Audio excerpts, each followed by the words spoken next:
Hello बच्चों। आज हम लोग जो है एक और लेक्चर्स बनाएंगे।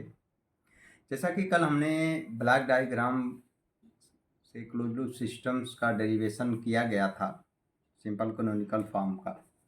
तो उस फार्मूले का यूज कैसे करें और न्यूमेरिकल कैसे लगाएंगे, तो इसमें AK2 में एक क्वेश्चन आपका आता है, न्यूमेरिकल पोर्शन ही आता है। तो उसके लिए जो है एक्चुअली में एक से ज़्यादा ब्लॉक दिए रहेंगे, 3 4 5 7 ब्लॉक दिया रहता है, और determine the transfer functions by using block reduction techniques दिया होगा।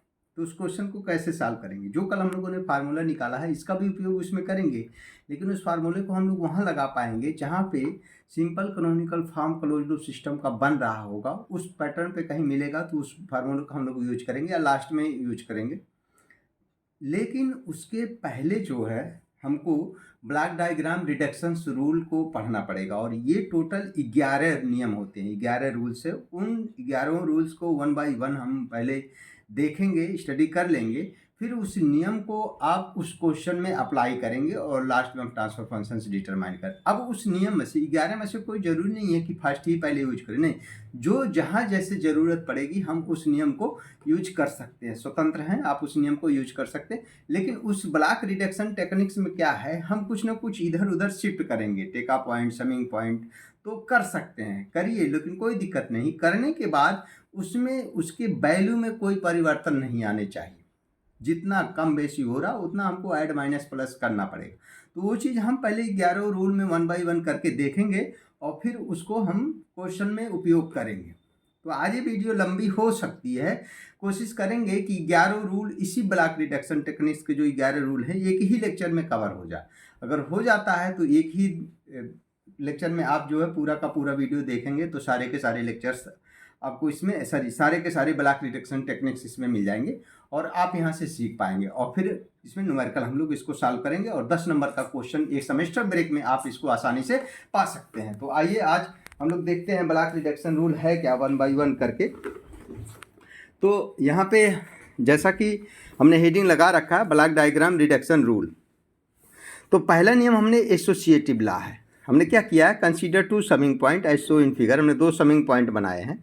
समिंग पॉइंट क्या है, जिसपे एक से ज़्यादा इनपुट आ रहा हो, उसी को हम समिंग पॉइंट बोलते हैं। तो मेनी इनपुट्स है, तो यानी मान लीजिए एक समिंग पॉइंट है और एक समिंग पॉइंट, 2 समिंग पॉइंट है जो आपस में डायरेक्ट कनेक्ट है, इसको हम एसोसिएटिव बोलते हैं। मतलब बीच में ये देखिए कोई टेकअप पॉइंट नहीं है, कोई समिंग पॉइंट नहीं है, ऐसे अगर आपको कहीं मिलता है तो इसको हम एसोसिएटिव बोलते हैं।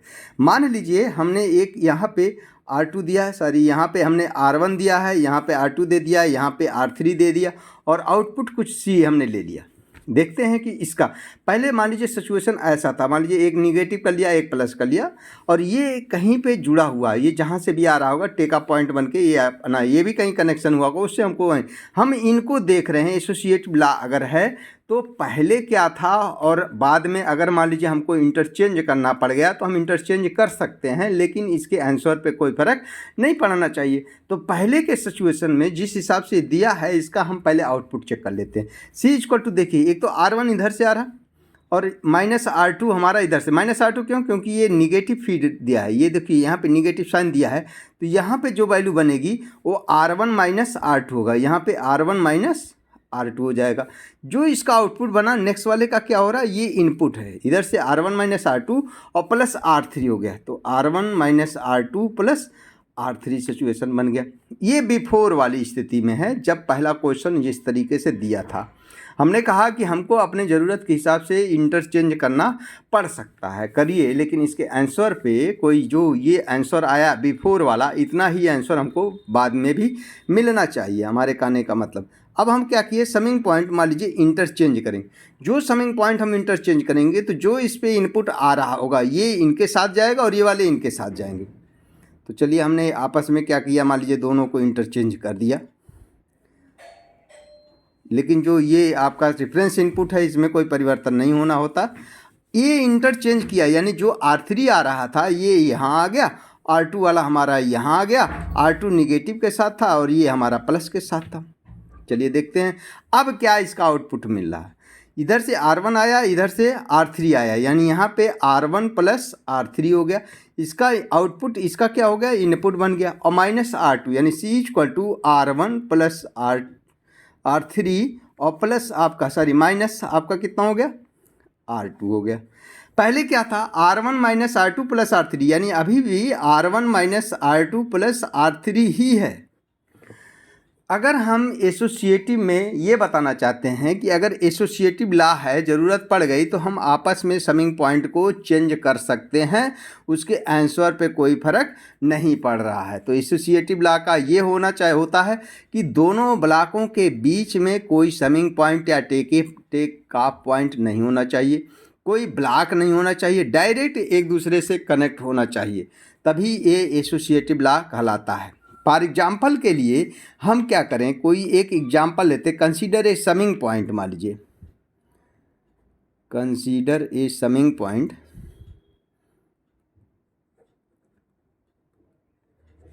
With A block in between. मान लीजिए अगर ब्लॉक ले लिया कोई, बीच में हमने क्या किया, दोनों के बीच में एक हमने ब्लॉक ले लिया और उस ब्लॉक की वैल्यू मान लीजिए हमने G1 कर दिया। ये एग्जाम्पल है ताकि आपका जो कन्फ्यूजन हो वो दूर हो। मान लीजिए R2 हो गया और ये मान लीजिए आपका R3, ये मान लीजिए माइनस लिया, ये प्लस लिया। अब देखिए C के वैल्यू कितनी हो रही है, यहाँ R1 इधर से आया और R2 इस साइड से आ रहा, तो R1 माइनस R2 हुआ। R1 माइनस R2 अपने साथ G1 को मल्टीप्लाई कराएगा और ये G1 इसके साथ इनपुट के साथ बनेगा। यहाँ पे जो हमको आंसर मिल रहा है ये कितना मिल रहा है, R1 माइनस R2 मिल रहा है। R1 इधर से आया, R2 इधर से आया, ये G1 को मल्टीप्लाई कराएगा, सीरीज में चलता है, ये अपने साथ मल्टीप्लाई कराएगा और फिर ये इनपुट बनेगा, यानी टोटल इतना इनपुट इधर से और प्लस R3 इधर से, यानी आपका इक्वल टू कह सकते हैं R1 minus R2 into G1 और प्लस आपका कितना है R3। यानी अब यहाँ पे जो आंसर मिला इतना, अब इनको हम आपस में इंटरचेंज करना चाहते हैं। हमने कहा चेंज कर सकते हैं, कोई दिक्कत नहीं है। यानी यहाँ पे इसको थोड़ा सा ओपन करके देखें तो देखिए R1 G1 minus R2 G1 और प्लस आपका R3 है। ये आंसर आया बिफोर के सिचुएशन में, जब जैसा क्वेश्चन में दिया था वैसा। ज़रूरत पड़ी आपस में, आपको लग रहा था कि एसोसिएटिव चेंज कर दें, आप कंफ्यूज अगर हो रहे हैं कि इसको चेंज करें, हमने कहा चलो चेंज करके देखते हैं। अगर हमने चेंज किया तो ये सिचुएशन ऐसा बना, ब्लॉक आपका कितना था G1 था, समिंग पॉइंट को हमने इंटरचेंज किया है, ये आपका R1 था और ये R3 वाला पहले आ गया, R2 वाला बाद में गया, तो ये आपका R3 हो गया और ये आपका R2 हो गया। अब आइए, R3 वाला क्या था हमारा, प्लस था, R2 वाला क्या हमारा माइनस है, R2 निगेटिव के साथ था और R3 आपका प्लस के साथ था। अब देखिए R1 प्लस R3 हो गया, यानी यहाँ पे जो आंसर आ रहा R1 प्लस R3 आया। R1 प्लस R3 G1 को अपने साथ मल्टीप्लाई कराएगा, ये इसका इनपुट बनेगा और प्लस R2, यानी C इक्वल टू कितना हुआ आपका R1 plus R3 into G1 और प्लस माइनस आपका कितना होगा माइनस R2, यानी ओपन करेंगे तो R1 G1 प्लस आपका R3 G1 माइनस R2, ये आंसर मिला।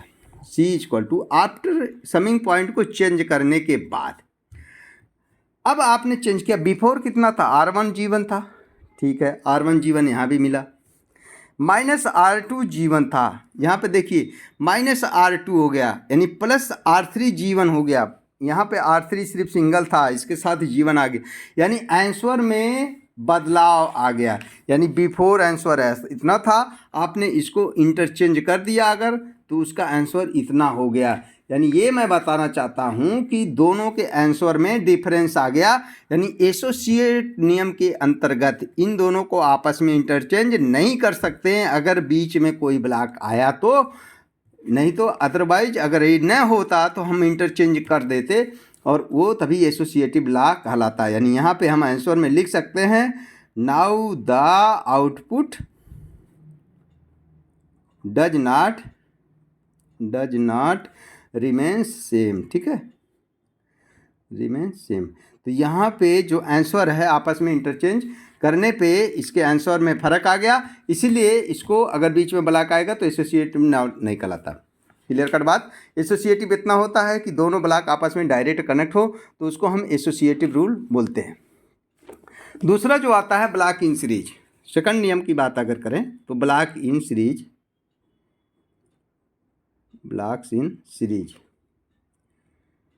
अगर ब्लॉक सीरीज में कनेक्ट हैं तो क्या होंगे? सीरीज में कनेक्ट होने का मतलब ऐसे आपको मिलेगा, मान लीजिए G1 है, नेक्स्ट G2 है, G3 है, बहुत सारा मान लीजिए लगा हुआ, ये आउटपुट हो गया, ये आपका R हो गया रेफरेंस इनपुट। तो यहाँ पे देखिए यानी RS मान लीजिए या CS मान सकते हैं, कुछ भी कर सकते। ये ऐसा आपके एक दूसरे के साथ कनेक्ट है। तो क्या सीरीज में अगर है तो हम लोग क्या करेंगे, बहुत सारे बने होंगे बॉक्स। तो यहाँ पे देखिए RS आया, इसको G1 के साथ मल्टीप्लाई, RS आया इसको G1 के साथ, यानी यहाँ पे कितना हो गया, RS हो गया इंटू G1। ये इसके साथ मल्टीप्लाई कराएगा तो यहाँ पे कितना हो जाएगा, ये RS G1 इंटू G2। अब फिर ये आएगा तो G3 को मल्टीप्लाई, यानी CS इक्वल टू फाइनली क्या मिल गया, RS हो गया G1 G2 G3, यानी CS इक्वल टू आपका कितना आया, RS और G1 G2 G3। इसका ट्रांसफ़र फंक्शन की बात करें ना तो CS अपान RS निकल जाएगा, यानी आउटपुट बटे input equal to G1 G2 G3। ठीक है। अब किसी चीज़ का ट्रांसफ़र फंक्शन अगर निकालते हैं तो ब्लॉक रिप्रेजेंटेशन कैसे हम करते हैं भाई, ये इसी में G1 G2 and this is the G3, this is the CS और दिस इज द RS। ठीक है। अब देखिए, जब अगर कहने का मतलब ये निकला कि अगर ब्लॉक डायरेक्ट एक दूसरे से कनेक्ट हैं, अगर ब्लॉक ऐसे ही बहुत सारे 3-4 ब्लॉक आपको दिख रहे हैं और बीच में कोई टेकअप पॉइंट या समिंग पॉइंट नहीं है, तो इसको हम सीरीज में बोलते हैं। इन सब ब्लॉक को क्या करेंगे, G1 into G2 into G3 into G4 जितना भी दिया होगा सबको मल्टीप्लाई करा करके एक बॉक्स बना देंगे। तो क्वेश्चन हमारा क्या हो जाएगा, थोड़ा छोटा दिखेगा और फिर सोचेंगे कि आगे अब हम लोग क्या कर सकते हैं। ठीक है। अगर ऐसा होता है कि बार कन्फ्यूजन के लिए मान लीजिए G1 है और ये G2 है और एक G3 है और फिर एक मान लीजिए यहाँ पे कोई टेक ऑफ पॉइंट लगा हुआ है, दिस इज द R और दिस इज द C।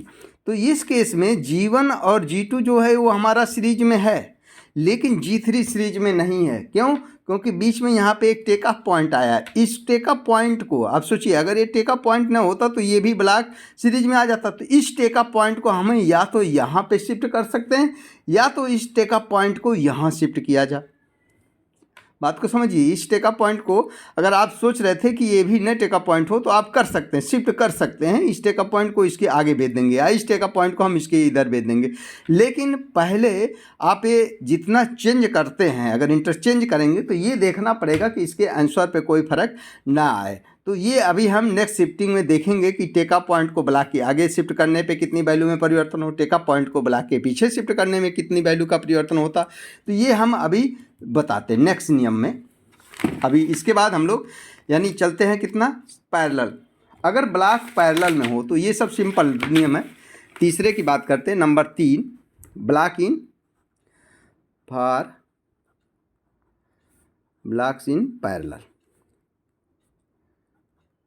अगर ब्लॉक्स हमारे क्या है, पैरेलल है। पैरेलल होने की कंडीशन ये होती है कि एक समिंग पॉइंट है और ये एक आपका मान लीजिए ब्लॉक है G2 यहाँ गया और एक ब्लॉक है मान लीजिए ये आपका G1, ये इस पे आया और एक ब्लॉक और है मान लीजिए इसको हमने बोला कि आपका G3। ठीक है। एक माइनस कर दिया, ये प्लस है। अगर माइनस साइन नहीं दिया है तो उसको हम प्लस में कंसीडर करते हैं, अगर दिया है माइनस तो निगेटिव होता है, अदरवाइज ये आपका प्लस होता है। रेफरेंस इनपुट है R है, रेफरेंस इनपुट R आ रहा है। अब देखिए एक समिंग पॉइंट है ना, और ये ऐसे यहाँ से निकला है और ये इधर से इधर आ रहा है, सीधे जा रहा है, ये सीधे जा रहा है। भाई देखिए, अगर कॉलेज है तो कॉलेज का ये गेट है, गेट पे आपकी एंट्री एक ही जगह से है। बच्चे तो अलग अलग जगहों से आते हैं, अलग अलग रास्ते से हम लोग आ जाते हैं। कुछ लोग पैदल आते हैं, कुछ लोग बाइक से आते हैं, कुछ लोग साइकिल से आते हैं, जैसा भी है आएंगे, लेकिन एंट्री आपको एक ही गेट से होकर के गुजरनी है, वही हमारा आउटपुट के बराबर होगा। अब देखिए, जैसे R1 आया तो R यहाँ से आ रहा है तो ये आएगा, R इधर के साथ जाएगा तो इधर भी जाएगा। तो यानी यहाँ पे जो आपको इनपुट मिल रहा वो आपका R इंटू G1 हो गया, इधर जो मिलेगा R इंटू G2 हो गया, इधर जो आएगा आपका R इंटू G3, जब इधर आएगा तो G3 को मल्टीप्लाई करा लेगा, यानी total C equal to RG1 plus RG2 and plus आपका RG3 प्लस RG3, यानी टोटल C इक्वल टू कितना मिला, RG1 प्लस RG2 और प्लस G3। R को आप कामा ले सकते हैं तो आंसर हो गया G1 + G2 + G3 = C। यानी ट्रांसफर फंक्शन C/R इसका निकल जाएगा C/R = G1 + G2 + G3। अगर ब्लॉक रिप्रेजेंटेशन में करते इसी को तो G1 + G2 + G3 और ये हो गया R और ये हो गया C। अब देखिए इसका ट्रांसफर फंक्शन निकल गया ना। अब देखिए जब ब्लॉक अगर 3 4 5 दिए हों आपस में डायरेक्ट इस तरीके से, तो इनको डायरेक्ट ही तुरंत हम क्या करेंगे, दिस ब्लॉक की वैल्यू + दिस ब्लॉक की वैल्यू + दिस ब्लॉक की वैल्यू टोटल जोड़ देंगे और जोड़ने के बाद एक ब्लॉक में उनको बंद करेंगे और फिर आगे जहाँ भी जितना कनेक्ट है वो क्वेश्चन हम इसके साथ बना लेंगे, बाकी सोल्यूशन देखेंगे। तो ये हमारा क्या होता है, ब्लॉक में अगर ब्लॉक इन पैरेलल है तो उसको हम क्या करेंगे, डायरेक्ट जोड़ देंगे। आप कन्फ्यूजन अब यहाँ पे देखिए, लेकिन ये कंडीशन ये होती है, देखिए यहाँ से निकला है एक ब्लॉक डायरेक्ट समिंग पॉइंट पे, दूसरा डायरेक्ट समिंग पॉइंट, तीसरा डायरेक्ट, बीच में यहाँ पे मान लीजिए एक टेका पॉइंट हो गया या और समिंग पॉइंट हो गया, तो ये आपस में ब्लॉक नहीं होंगे। जो डायरेक्ट कनेक्ट होंगे इस समिंग पॉइंट पे, बात समझिए, जो डायरेक्ट इस पॉइंट पे समिंग पॉइंट पे आ रहे होंगे वही हमारे क्या होंगे, ब्लॉक जो है पैरेलल में। फॉर कन्फ्यूजन के लिए हम ये एक एग्जाम्पल दे देते हैं। मान लीजिए आपका एक ब्लॉक था जिसकी वैल्यू G2 है और एक समिंग पॉइंट है और एक ये आपका मान लीजिए G1, एक ये ब्लॉक है, ये आपका R था, एक C और एक यहाँ पे टेका पॉइंट मान लीजिए लगा हुआ है, ठीक है, यहाँ पे टेका पॉइंट लगा हुआ है और ये R। अब देखिए आपको ये दिखाई दे रहा होगा G1 और G2 दोनों भैया हम क्या है पैरेलल में दिख रहे हैं, क्योंकि एक ही समिंग पॉइंट पे आ रहा। हमने बताया कि अलग अलग रास्ते से गेट पे आ रहा, एंट्री हो रहा, ये कॉलेज में घुस रहा, तो ये इधर से आया, ये इधर से आया, लेकिन ये टेका पॉइंट इसके और इसके बीच में एक टेका पॉइंट हो गया, ये कुछ वैल्यू है, ये कहीं आंसर जा रहा है, ये कहीं कनेक्ट होगा ऐसे। तो ये G1 और + G2 आपस में कभी पैरेलल नहीं होंगे कि इसको जोड़ दें, ये दिक्कत कर रहा है। इस वाले को पैरेलल बनाने के लिए, इन दोनों को पैरेलल बनाने के लिए इस समिंग पॉइंट से यहाँ शिफ्ट करिए या तो इस ब्लॉक के पीछे शिफ्ट करिए, कर सकते हैं, ये नियम है, अभी हम लोग करेंगे। ओके, तो ये ब्लॉक का हो गया, मतलब डायरेक्ट कनेक्ट हो समिंग पॉइंट से, तो ये हमारा जो है ब्लॉक होगा, जैसे हमने यहाँ पे बनाया है, ठीक है। ब्लॉक की वैल्यू अलग अलग होगी न्यूमेरिकल में। चौथा नियम की बात अगर हम करें फोर्थ रूल में, तो आपका नेक्स्ट रूल जो आता है हमारा वो शिफ्टिंग पॉइंट पे आती है। मान लीजिए नेक्स्ट नियम रूल नंबर 4, चौथे नियम पे आते हैं, शिफ्टिंग ए समिंग पॉइंट। मान लीजिए shifting a summing point,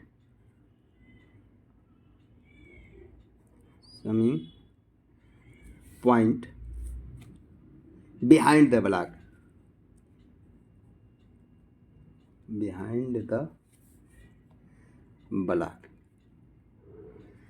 shifting a summing point behind the block. For example के लिए अगर मान लीजिए ये आपका G दिया है और एक ये आपका समिंग पॉइंट दिया है और ये आंसर C है, ये R है, ये G है और एक इस पे और Y आ रहा है, Y कहीं कनेक्ट है, इसे हम मान लीजिए ऐसा क्वेश्चन में दिया था। तो हम लोग क्या करेंगे, आपने कहा कि shifting a summing point behind the block, इस समिंग पॉइंट को ब्लॉक के पीछे शिफ्ट करना है, मतलब ब्लॉक के इधर ले आना है। तो ला सकते हैं, हमने कहा कोई दिक्कत नहीं, हमको लाना पड़ता है, बिना लाए ब्लॉक रिडक्ट किए हम क्वेश्चन को सॉल्व नहीं कर पा रहे, लेकिन पहले इसका आंसर जो जिस सिचुएशन में है उसकी पहले वैल्यू पता कर लीजिए और फिर बाद में चेंज होने के बाद भी वैल्यू दोनों सेम ही रहने चाहिए। कहने का मतलब उसको डिस्टर्ब करिए लेकिन उसके सेहत पे कोई फ़र्क ना पड़े, इस चीज़ का ध्यान देना है। तो यहाँ पे C = पहले चेक किया जा, R आया, G को अपने साथ मल्टीप्लाई कराया तो यहाँ पे RG हो जाएगा और यहाँ से +Y है, अगर ये साइन नहीं दिया तो प्लस कंसीडर करेंगे, अगर साइन दिया है माइनस तो माइनस कंसीडर करेंगे। तो C = आपका क्या हो गया, RG और +Y। बिफोर हमारा आंसर इतना बना हुआ, RG + Y इधर से आया = आपने चेंज किया, हमने चेंज कर लिया, आपको ज़रूरत थी क्वेश्चन में तो चेंज करना पड़ गया। ये C था और ये आपका ब्लॉक था, यानी आपने समिंग पॉइंट को यहाँ से यहाँ लाए, इसके साथ जो जो कनेक्ट होगा वो आएगा। ये क्या था, Y प्लस में था हमारा। चलिए अब आंसर देखिए, R इधर से आया और +Y इधर से आया, तो यहाँ पे कितना आंसर हो गया, R + Y, ये इसके साथ मल्टीप्लाई हो जाएगा, =C हो जाएगा, यानी R + Y × C हो गया।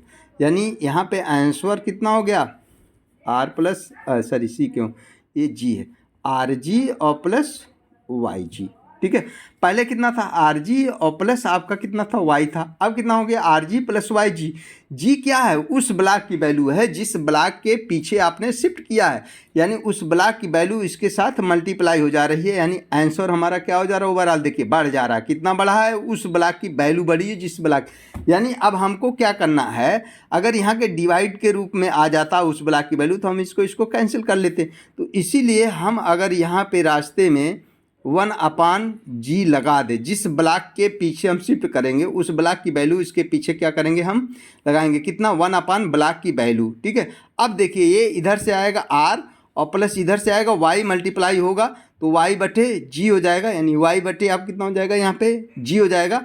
अब इसका आंसर y/g यहाँ पे भी इफेक्टिव आएगा और g यहाँ से g है और g आपका क्या हो गया कैंसिल हो जाएगा, तो rg प्लस y आंसर आपका सेम हो जाएगा, जितना पहले था इतना ही आएगा। तो यहाँ पे हमको क्या करना है, ध्यान देना है कि जिस ब्लॉक के पीछे समिंग पॉइंट, जिस ब्लॉक के पीछे हम शिफ्ट करेंगे उस ब्लॉक की वैल्यू एक ब्लॉक बनाएंगे और 1/ टोटल ब्लॉक की वैल्यू हम यहाँ पे लगा देंगे और वो सोल्यूशन में उसको हम सॉल्व कर डालेंगे, जहाँ जैसे मल्टीप्लाई होने लगा वो आगे सोल्यूशन में बन जाएगा, कोई दिक्कत नहीं है। वो आंसर ओवरऑल आकर के इफेक्ट करेगा अपना, उस सेम आंसर पे आएगा। ठीक है, तो ये रूल ऐसा था कि जो shifting a summing point behind the block.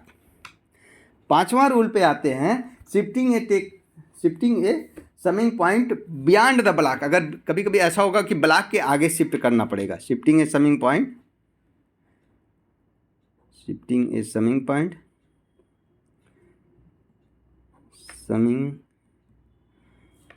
Beyond the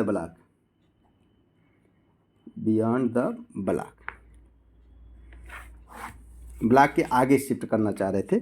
चलिए, एक समिंग पॉइंट है, एक रेफरेंस इनपुट है और एक ब्लॉक है जिसकी वैल्यू g है, एक आपका आउटपुट है और इस पर कुछ और इनपुट आ रहा है जिसकी वैल्यू मान लीजिए y है, XYZ कुछ भी मतलब समझने के लिए। तो c = क्या होगा, देखिए r इधर से आया प्लस y इधर से आया, तो और ये यहाँ पे कितना हो जाएगा भाई, यहाँ पे r आया और प्लस y हो गया, ये अपना g को मल्टीप्लाई कराया, यानी r प्लस y इंटू कितना हो गया g हो गया, तो यहाँ पे rg और प्लस yg हो। आपको ज़रूरत थी इस ब्लॉक को, सॉरी इस समिंग पॉइंट को इस ब्लॉक के आगे शिफ्ट करना चाह रहे थे, तो चलिए शिफ्ट किया। मान लीजिए आपका जी था और समिंग पॉइंट हमने यहाँ ले आया और ये आपका वाई हो गया, ये हो गया और ये हो गया, ये आर हो गया। ये समिंग पॉइंट पहले कहाँ था, ब्लॉक के पीछे था ना, इसको आपने शिफ्ट किया आगे हमने बनाया। ठीक है, आंसर चेक करते हैं। आर इधर से आया, जी को मल्टीप्लाई कराएगा तो कितना हो जाएगा आर जी और प्लस आपका वाई, यानी C = आर जी और प्लस वाई हो गया। पहले कितना था आर जी प्लस वाई जी था, अब कितना आर जी प्लस वाई हो गया, यानी आंसर हमारा क्या हो गया कम हो गया, यानी इफेक्ट आ रहा है, तो ये गलत है, नहीं शिफ्ट कर सकते हैं। इसको या तो बैलेंस करिए, तो कितना कम पड़ा है YG पड़ा है, यानी जिस ब्लॉक के आगे आपने शिफ्ट किया है, जिस ब्लॉक के आगे समिंग पॉइंट को शिफ्ट किए हैं, जी क्या है वही ब्लॉक की वैल्यू है भैया, वही ब्लॉक की हमारी वैल्यू थी। तो यानी यहाँ पे क्या करेंगे, हम एक ब्लॉक बनाएंगे, जब शिफ्ट करेंगे तो इस ब्लॉक की वैल्यू इसमें लिखेंगे और ये आपने यहाँ पे y कर दिया। अब देखिए y आया, g को अपने साथ मल्टीप्लाई कराएगा तो यहाँ कितना हो जाएगा YG हो जाएगा और इधर से RG आएगा, तो ये इसके साथ इफेक्टिव है, यानी R × G आया और इधर से y × G मल्टीप्लाई हो गया तो यहाँ YG बन गया, तो ये बराबर हो गया। पहले कितना था, इतना ही था, दोनों आपस में इक्वल।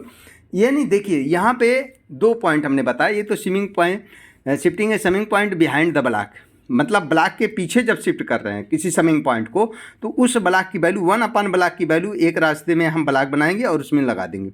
और जब आप बियॉन्ड द ब्लॉक करते हैं, यानी ब्लॉक के आगे शिफ्ट कर रहे हैं, तो उस ब्लॉक की वैल्यू सिंपल सी टोटल ब्लॉक की वैल्यू, उसमें 1/ ब्लॉक था, इसमें टोटल ब्लॉक की वैल्यू थी, तो एक ब्लॉक बनाएंगे और उस ब्लॉक की वैल्यू जितना भी रहेगा यहाँ पे हम एक ब्लॉक बना के सॉल्व कर लेंगे, वो आंसर में हमारा उतना आ जाएगा इफेक्ट। तो इसीलिए आप देखिए शिफ्ट कर सकते हैं, बिना शिफ्ट किए हम क्वेश्चन लगा नहीं पाएंगे, लेकिन इस चीज़ का ध्यान रखना है कि अगर हम शिफ्ट कर रहे हैं जितना परिवर्तन हो रहा है वो हमने इसलिए नियम में पहले समझ लिया जाए, उसको डायरेक्ट हमको याद रखना पड़ेगा कि किसको किधर शिफ्ट करने पे कितना हमारी वैल्यू घटती बढ़ती है, तभी हम लोग न्यूमेरिकल लगा पाएंगे, क्योंकि एग्जाम में समय कम रहता है।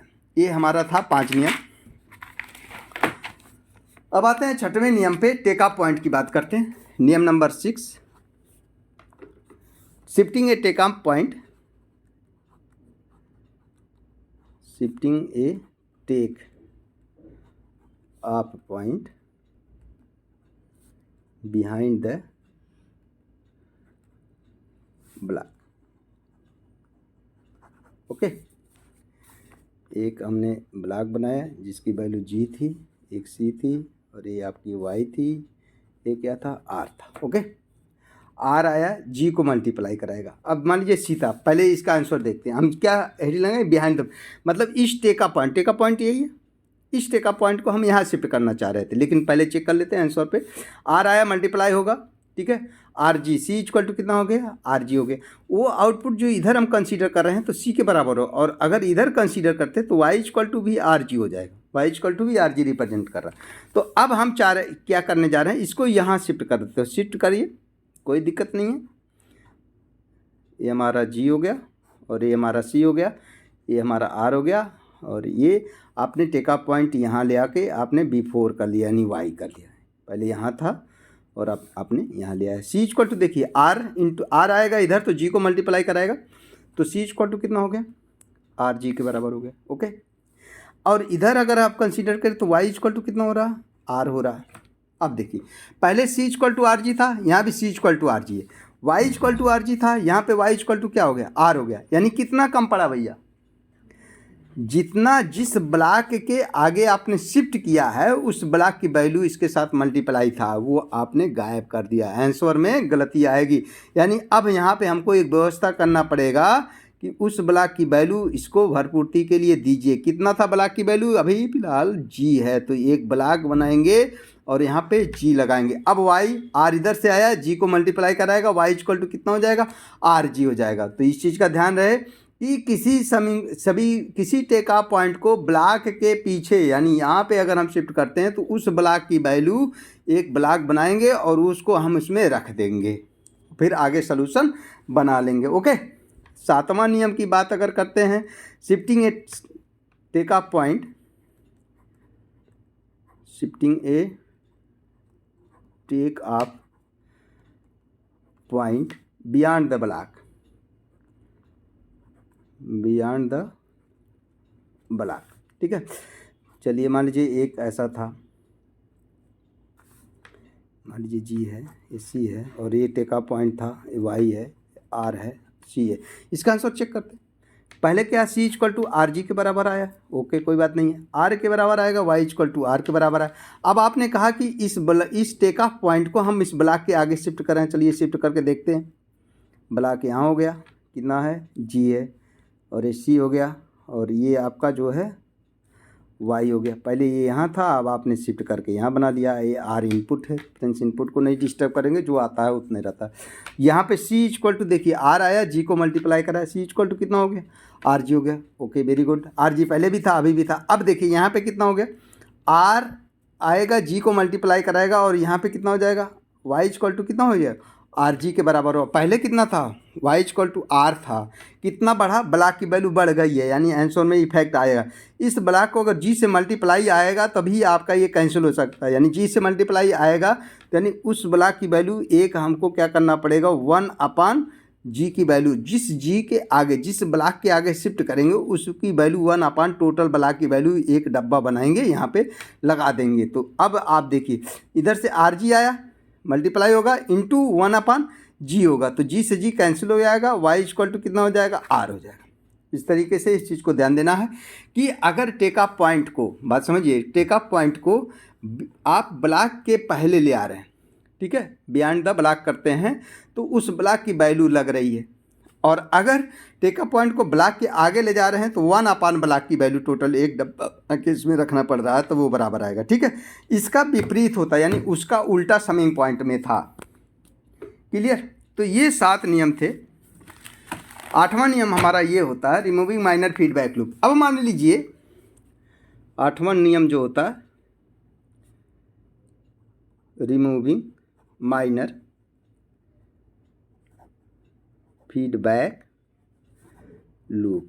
ठीक है, फीडबैक लूप कैसा, जो कल हम लोगों ने फार्मूला ड्राइव कर लिया। मान लीजिए यहाँ पे जीएस कुछ वैल्यू मिल गई है और ये आपका आर था और एक आपका समिंग पॉइंट था और ये आपका एक एच था, है ना, और ये टेका पॉइंट से जुड़ा हुआ है, ये आपका CS माइनर फीडबैक लूप है। यहाँ पे मान लीजिए प्लस माइनस कुछ भी हो सकता है क्वेश्चन में। अब आप ऐसा मत सोच लीजिए GS इंटू HS दोनों हमारा क्या पैरेलल है। गुरुजी ने तो बोला ही था कि एक समिंग पॉइंट पे जा रहा है, ये भी समिंग पॉइंट पे दिखाई दे रहा है, लेकिन इसकी डायरेक्शन इधर को है और इसकी डायरेक्शन इधर को है। यानी ये आप देखिए ये आपका लूप बना रहा है, यानी ऐसे चल रहा लूप बना रहा है ये। और लूप अगर बन रहा है तो इसका सॉल्व करके क्या करेंगे, उस क्वेश्चन में सॉल्व कर लेंगे और यहाँ पे एक डब्बा बना देंगे हम लोग। और फार्मूले में क्या था, ये ट्रांसफ़र फंक्शन बन गया है माइनर फीडबैक लूप। यानी फार्मूले में क्या आता है, GS अपान 1 plus minus GS into HS। इसको देखते हुए अगर फार्मूले में प्लस है तो क्वेश्चन में प्लस है तो फार्मूले में माइनस आता है, अगर माइनस है तो फार्मूले में प्लस आता है। यानी ऊपर तो GS हो गया, GS के स्थान पे GS ही दिया है, ठीक है। और 1 अगर जब ये प्लस कंसीडर करेंगे तो माइनस होगा, और जब माइनस कंसीडर करेंगे तो हम लोग क्या आ जाएगा, +1 प्लस GS इंटू HS हो जाएगा। और ये आपका CS हो गया और ये आपका RS मान लीजिए, चलिए इसको RS कर दिया, ठीक है, ये आपका RS हो गया। अब देखिए transfer function CS upon RS equal to this value है ना। तो इस तरीके से क्वेश्चन में बीच बीच में आपको ऐसा मिलेगा, तो कहीं ऐसा मौका मिले तो खटाखट हम लोग क्या करेंगे, आप इसको सॉल्व कर लेंगे। यानी यहाँ पे फार्मूला लगा देंगे और रिमूव करते हुए, क्योंकि ब्लॉक रिडक्ट करना है ना, तो रिमूव करने का काम ही हमारा है। तो जैसा जहाँ पे दिखेगा उस फार्मूले को हम तुरंत यूज करके उसको रिडक्ट करेंगे, ठीक है। 9वां पॉइंट जो होता है वो हमारा ये मल्टीपल इनपुट फॉर, 9वां हेडिंग हमारा क्या डालते हैं, for multiple input system use superposition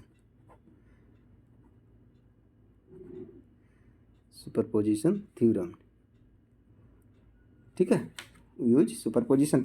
by the way अगर ऐसा मिल जाए, कहने मतलब ये मल्टीपल इनपुट हो सकता है। मान लीजिए एक सिस्टम है, ठीक है, R1 R2 R3 dot dot dot RN तक चलेगा। मान लीजिए R1 R2 R3 ये आपका RN हो गया, डॉट डॉट डॉट बहुत सारा इनपुट दिया और एक आउटपुट होगा C, ठीक है। तो हम लोग क्या करेंगे, एक क्वेश्चन में कभी कभी ऐसा भी दिया रहेगा कि एक से ज़्यादा इनपुट दिया होगा और आपसे ट्रांसफ़र फंक्शंस पूछेगा, तो एक बार में हम क्या करेंगे, एक बार में सिर्फ एक ही इनपुट को हम लोग क्या करेंगे, कंसीडर करेंगे।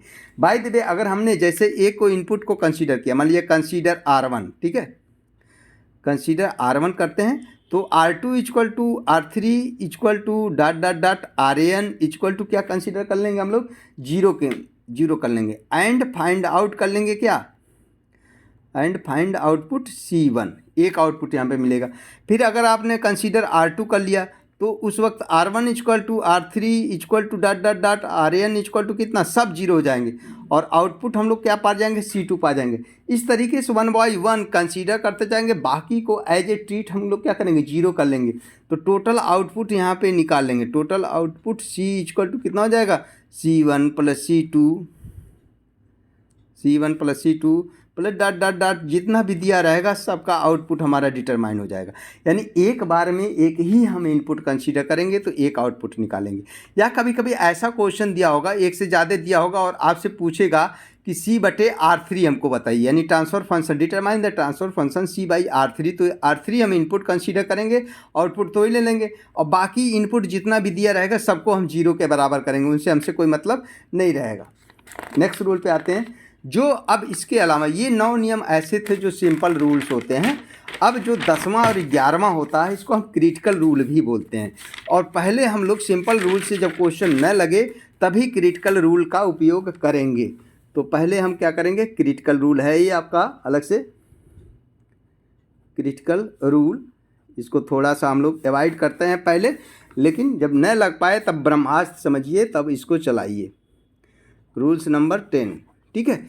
रूल नंबर 10 ये है कि मान लीजिए समिंग पॉइंट है, ठीक है, और एक टेक ऑफ पॉइंट है जो कनेक्ट है। मान लीजिए इस पे इनपुट R1 गया, इस पे कुछ आउटपुट आ रहा है प्लस माइनस, और ये आपका C आउटपुट है, ठीक है।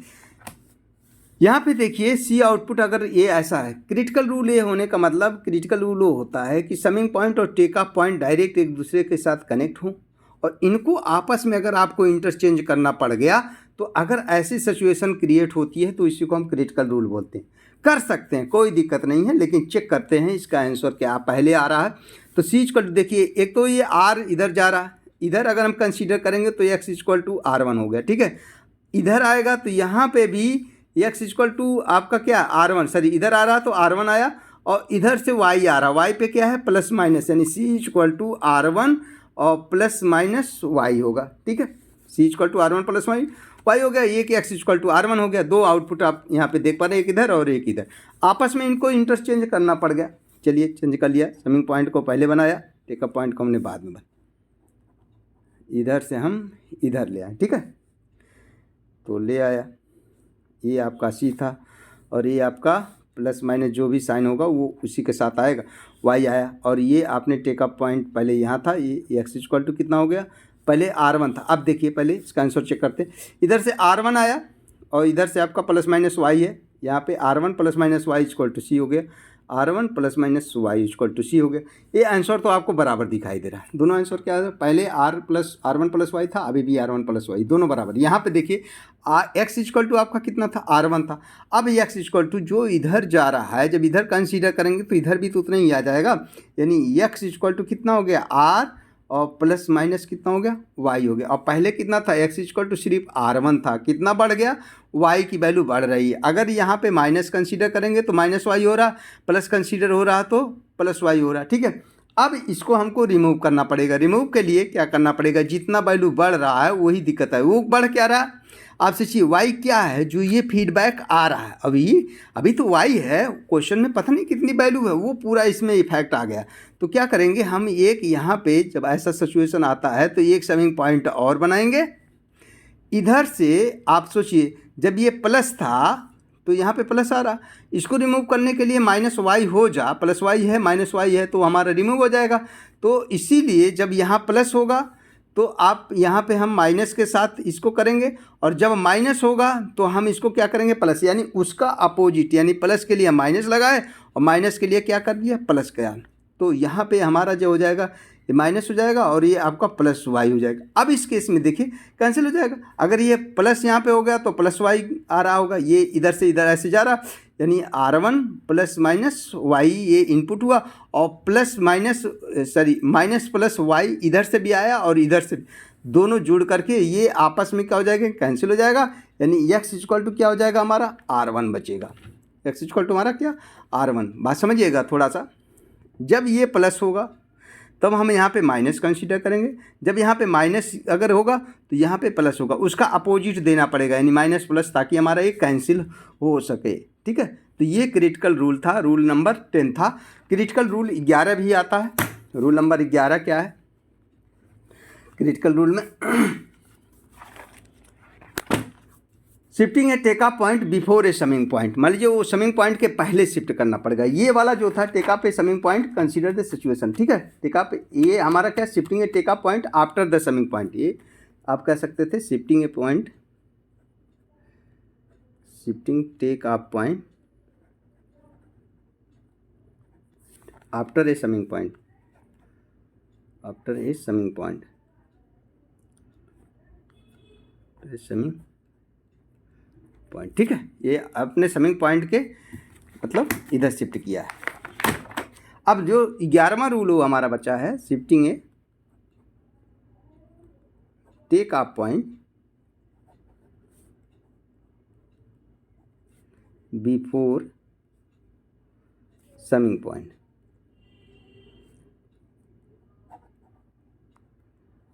Before a summing point. चलिए, एक ये आपका समिंग पॉइंट था और ये आपका सी है, और एक ये हुआ, एक ये हुआ, मान लीजिए वाई, और ये आपका R1 हो गया, प्लस माइनस मान लीजिए इनपुट आ रहा, और ये एक आउटपुट इधर जा रहा था, इसको हमने एक्स बोला, और ये हमारा सी है। चलिए इसका आंसर चेक कर लेते हैं। बिफोर में R1 इधर से आया और प्लस माइनस वाई कंसीडर करेंगे सेम, तो सी इक्वल टू आपका R1 और प्लस माइनस वाई हो गया। इधर भी सी इक्वल टू जो इधर जा रहा है वही तो इधर भी आ जाए, तो एक्स इक्वल टू कितना हो जाएगा R1 plus minus Y, R1 plus minus Y. Before था, आपने हेडिंग लगाया take up point before a summing point, इस टेक अप पॉइंट को यहाँ शिफ्ट करना चाह रहे थे, तो हमने क्या किया है, टेक अप पॉइंट को बाद में बनाया और इसको बिफोर कर लिया, और ये एक्स हो गया, और ये आपका सी हो गया, और ये आपका R1 हो गया, ये ओके। और इस पे टेका पॉइंट पे क्या था, y था, ये प्लस और माइनस था। जो साइन दिया रहेगा वही साइन यूज करेंगे, क्वेश्चन में चेंज नहीं करेंगे। यहाँ पे R1 इधर से आया और प्लस माइनस वाई गया, ठीक है भैया। तो C equal to R1 plus minus Y हो गया। सेम आंसर दिखाई दे रहा है इधर। इधर आइए, x इक्वल टू कितना हो गया, R1 आया। x इक्वल टू कितना आया, R1, और पहले x इक्वल टू कितना था, R1 प्लस माइनस वाई था। यानी यही वाला आपका जो फीडबैक था, जिस टेका पॉइंट पे जितना फीडबैक आ रहा है उतना इसमें कमी हो गई, तो इसको पूर्ति करना पड़ेगा। यानी यहाँ पे क्या करेंगे, एक टेका पॉइंट बनाएंगे और इसके साथ इसको कनेक्ट करेंगे ताकि ये इधर भी जाए, इधर भी जाए। देखिए जब ये प्लस था तो प्लस ही आ रहा, माइनस था तो माइनस ही आ रहा। तो यानी हमको इधर क्या करना पड़ेगा, उसमें अपोजिट करना था इसके पहले वाले नियम में, लेकिन इसमें सेम साइन अगर इधर शिफ्ट करेंगे तो यानी प्लस माइनस हम इधर और कंसीडर कर लें। अब इधर से y आया और इधर से आपका क्या आ रहा है, देखिए इधर से R1 आया और प्लस इधर आपका y गया, तो ये आपका प्लस y हो जाएगा। अगर ये माइनस है तो ये आपका क्या करेंगे, माइनस कंसीडर करेंगे। तो नहीं सेम साइन रहेगा, उसमें साइन का अपोजिट हो रहा था इसके पहले वाले में, इसमें सेम साइन हो रहा है। तो ये आप इस चीज़ का ध्यान रखेंगे। ये दो नियम हमारे क्या होते हैं, क्रिटिकल नियम होते हैं। तो इससे हम लोग क्वेश्चंस जो 11 नियम है, इनसे हम लोग क्वेश्चन का सलूशन बना पाएंगे, ठीक है। तो आज ये हमने 11 नियम बताए हैं। इन 11 नियमों को आप भली बात पढ़ें, देखें, स्टडी करें, और इस पे न्यूमेरिकल हम लोग नेक्स्ट लेक्चर्स में डिस्कस करेंगे। 2-3-4 न्यूमेरिकल लगा लिया जाएगा तो क्वेश्चन आपका क्लियर हो जाएगा। और इस पे सेमेस्टर एग्जाम में एक क्वेश्चन आता है। बेसिकली जो पहली यूनिट है, 2 क्वेश्चन ट्रांसफर फंक्शंस के होते हैं। एक तो ब्लॉक रिडक्शन टेक्निक से क्वेश्चन आता है और दूसरा समिंग पॉइंट वाला दूसरा वाला मेसन गेन फार्मूला से जो हमने बताया था। तो वो मेसन गेन फार्मूला वाला एक होता है जो हम सिग्नल फ्लो ग्राफ पे अप्लाई करते हैं, और एक ब्लॉक रिडक्शन। तो ये 2 क्वेश्चन इससे आप न्यूमेरिकल सॉलिड आता है पहली यूनिट से।